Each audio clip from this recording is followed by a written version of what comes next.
Okay, so today we're diving deep into something I think everyone struggles with at some point. Yeah. And that's how to talk about your education and work experience in a job interview. Right. I mean, we all know it's important, but actually doing it well, Yeah. it can be tough. It's tricky. Right. Yeah. Luckily, we've got this great YouTube transcript from English Podcast Zone to help us break it all down. They have some really good stuff. Yeah, they do. So they go over key vocabulary, they analyze a sample interview, and they even give some solid advice. Like almost a masterclass in presenting yourself well. Exactly. So in this deep dive, we're going to take all that and really distill it down. Right. To give you some unexpected insights so you can walk into your next interview feeling totally confident. That's the goal. Okay, so let's start with the basics. Okay. Educational background. Right. They start with the word major, which, like, we all kind of know what it means. Yeah. But there's some nuances to keep in mind. There are. So when you're talking about your major, what are some things to remember? Well, first of all, remember, it can be a verb, right? Like you wouldn't just say, my primary field of study was biology. Right. You'd say, I majored in biology. Right. And it's almost always followed by in. Oh, that's a good point.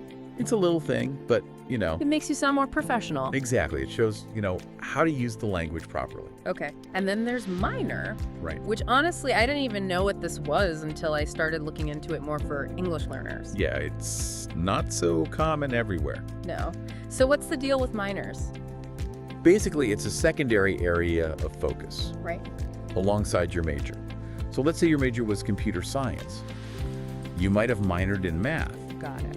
It shows that you've dedicated a significant portion of your studies to this other subject. Okay. So maybe like a quarter or a third of your coursework. Oh, wow. And it can really round out your skill set and show that you have diverse interests. Yeah, it's kind of like saying you're not just this one thing. Exactly. You've got some range. Okay, so then we have the different degrees themselves. Yeah. Starting with the bachelor's degree. The classic. The classic. What do we need to know about this one? Well, a bachelor's degree usually takes about 4 years of undergraduate study. Right. And it's like your entry-level qualification in most fields. Okay. It shows you have that broad base of knowledge Yeah. in whatever your area is. And then building on that, we have the master's degree. Yes, the master's. So what does pursuing a master's usually involve? It's definitely more specialized. Yeah. It usually takes another 1 to 2 years after your bachelor's. Okay. And this is where you really start to delve deeper into a specific subfield. Right. It's often more advanced coursework, Yeah. and sometimes it even has a research component. And then finally, we reach the peak, 7. the PhD or Doctor of Philosophy, Right. which, despite the name, it's not just for philosophers. No, not at all. So what sets this degree apart? Well, a PhD is the highest level of academic degree, and it shows that you've made original and significant research contributions Wow. to a specific field. That's huge. It is. I mean, the hosts in the video even said it can take like another 5 to 6 years. 5 to 6, yeah, after your master's. Wow. It's a serious commitment. So you're basically becoming like a leading expert in something very specific. Precisely. Wow. Okay, so knowing all these terms is super important, It is. not just for talking about yourself, but for understanding other people's qualifications too. Exactly. Now, the YouTube episode actually includes this sample interview Right. where they show how a candidate talks about their educational background. Yes. Let's break that down and see what we can learn. Okay. What struck me right away was how deliberate they were. Yeah. Like, they didn't just list off their degrees, No, they told a story. right? So they start by saying, graduated with honors from Chester University. Sets the tone immediately. Right, like I'm good at this. Exactly. And then they clearly state their major, Which- business administration, Right. with a specialization in information management. Interesting. And they also mentioned their minor, Right. which was in psychology. Okay. But what I thought was really smart Yeah. was that they didn't just stop there. No, they went further, They actually explained why they chose that path. and that's key So why do you think that's so powerful? because it shows intention. Right. It shows that they weren't just passively going through school. Right. They were thinking about their future. Okay. So they said their course of study Right. was chosen to gain practical, marketable skills in information management, Right. but also to develop those essential interpersonal skills through psychology. Interesting. So they were thinking about the whole picture. Yeah, like what they would actually need in the real world. Exactly. So it makes them look really thoughtful. Yeah, definitely. And then they tie that into their postgraduate studies too. Yeah, which is really smart because they're pursuing a master's in consumer behavior, and they say it's because they're passionate about it. right. So again, it shows they're not just going through the motions. There's a reason behind it. Yeah. A drive. And they even mention attending seminars and conferences Oh, wow. related to management and customer service. So they're staying current. Right. That's great. Yeah, it shows a real commitment to continuous learning. Interviewers love to see that. So basically what we're seeing here is that this candidate is telling a story. Yes. They're not just listing facts. They're connecting the dots. Right. They're explaining their motivations. Showing their thought process. Exactly.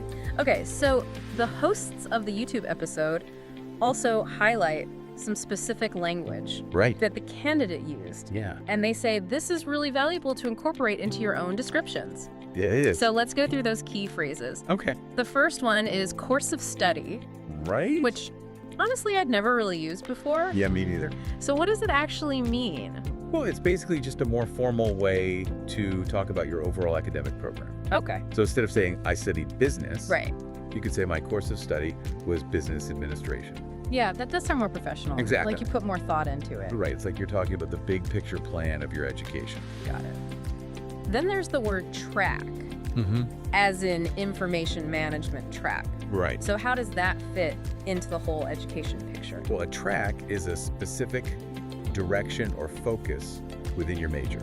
Okay. So it's like you're choosing a route on a journey. I like that analogy. So within the bigger field of business administration, Right. this candidate chose the information management track. Okay. It adds that extra layer of detail. Yeah. Shows that they have a specific interest within their broader field. Okay. Another word they used was hence, which I'll admit I don't use very often. It's a bit formal. Yeah. So when is it appropriate? Well, hence basically means therefore or as a result. Okay. So the candidate used it to connect their desire for interpersonal skills Right. with their choice of a psychology minor. Got it. So it's like creating a logical link. Makes sense. Now, you don't need to use it all the time, Right. but throwing it in occasionally can show that you have a good command of the language. And that you're a clear thinker. Exactly. They also use the verb pursued Yeah, when talking about their master's degree. right. I pursued a master's in consumer behavior. Exactly. So what's the implication there? Well, it implies that you're actively going after something, Okay. that you're striving for it. So it's more active than just saying, I got a master's degree. Exactly. It shows more drive. Yeah, ambition. Okay. And then another strong verb they point out is strive. Yes. So how can you use that effectively? Well, strive means to make a great effort to achieve something. Okay. So when the candidate said, I strive to keep my professional skills current, Right. it's not just a passive statement. It shows a real ongoing commitment to improvement. Yeah, like you're always pushing yourself. Exactly. We also heard the phrase breadth of experience. Right. What does that tell an interviewer? Well, breadth refers to a wide range or scope. Okay. So if you have a breadth of experience, it means you're not just limited to one specific area. Sure. You have a more holistic understanding Right. and a wider skill set. That makes sense. And then finally, there were those 3 action verbs: Which were? supervised, Okay. coordinated, Right. and implemented. And those really bring your work experience to life. They do. So how do each of those showcase your skills? Well, supervised shows leadership, Okay. right? It shows you can guide a team. Got it. And coordinated. Coordinated highlights your organizational skills, Right. your ability to work with others, Teamwork. teamwork, exactly. When implemented. Implemented Yeah. shows that you can take initiative Right. and put plans into action. So it's not just talking about it. No, it's doing it. You're getting things done. Exactly. So using these kinds of words can really elevate how you describe your experience. Yeah, it paints a more vivid picture. Okay, so now let's move on to how the candidate in the interview talked about their work experience. Okay. They transitioned from their education to their previous role at Oracle. Right. What did they do well in this part? Well, first of all, they immediately stated their role, Right. customer support manager. Okay. And they said that this role brought me a breadth of experience in both client care and process management. Okay. So right away, they're establishing their level Right. and the scope of their responsibilities. And they used those strong action verbs we just talked about. Yes, they did. They said they supervised and coordinated the customer support team, and that they implemented new strategies to achieve better customer satisfaction. Right. So again, not just vague No, descriptions. these are specific actions. Right. Concrete things they did. And then they hit us with a specific, measurable achievement, Yes, they did. which I think is so important. It is. Why? Because numbers are powerful. Right. They provide evidence Evidence of what? of your impact. Got it. So when they said we lowered our churn rate to about 5%, which had a direct impact on revenue, Right. that's not just a claim. It's a result. It's a quantifiable result. So they didn't just do tasks. They drove outcomes. And that's what interviewers want to see. Exactly. So for you listening, the takeaway here is to always look for ways to quantify your achievements, Yes. even if they seem small. Even small things can be framed with a percentage increase or a number saved. Because lowered churn rate by 5%, Right. that's something an interviewer can really grasp. Yeah.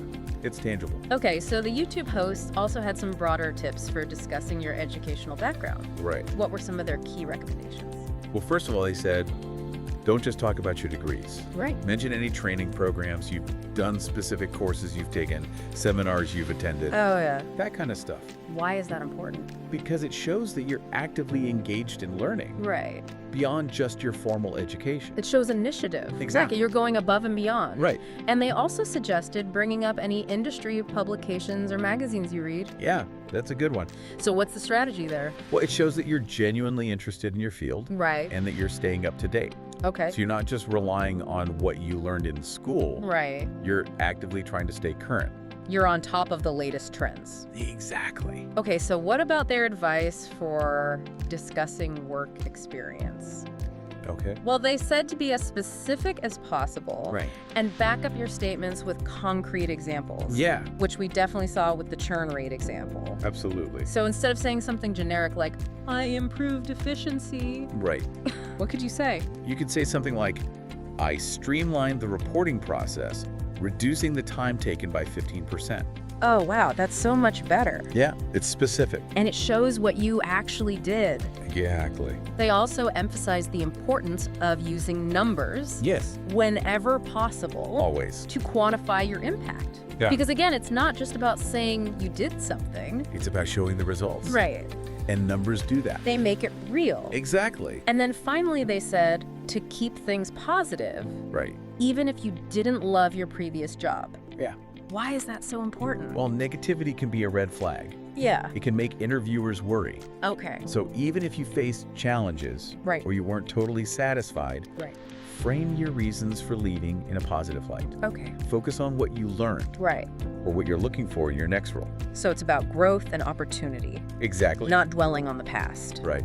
Okay, so that's all great for those standard interview questions. Yeah. But then they throw in this curveball, They do. which I think is so interesting. It is. They talk about those unexpected questions. The ones that throw you off. Right, like Yeah. if you were a tree, what kind of tree would you be? I've gotten that one. Oh, really? Yeah. And so what are they actually trying to figure out with a question like that? Well, it's not about trees. No. It's about how you think on your feet, Right. your self-awareness, Okay. and how you articulate your reasoning. So it's like a problem-solving exercise. It is. So if you get asked something totally out of left field, Yeah. what's the best way to handle it? Stay calm. Okay. Take a moment to think, Right. and then explain your reasoning clearly. So it's about showing your thought process. Exactly. Okay, so this deep dive has been super helpful. It has. We've covered a lot. We have. From vocabulary Right. to storytelling. Unexpected questions. Right. It's all connected. And I think what's really fascinating Yeah. is how much intention goes into crafting a compelling interview narrative. Yeah, it's not just about winging it. You have to be strategic. Right. So as you think about your own career story, Yeah. consider how you would describe your course of study Sure. or the different tracks you've been on. Yeah. Think about specific times you really strived to achieve something and the breadth of experience you've gained. That's great. And hey, maybe even ask yourself that tree question. Yeah. Just for fun. Why not? It might give you some unexpected insights. You never know. So this deep dive is a great starting point. Yeah, it is. But remember that effectively communicating your value, Right. it's an ongoing skill. Always keep learning. So keep exploring resources, keep practicing, Yeah. and you'll be able to confidently convey your qualifications Right. and make a memorable impression That's what we want. in your next interview. Best of luck out there. Yeah.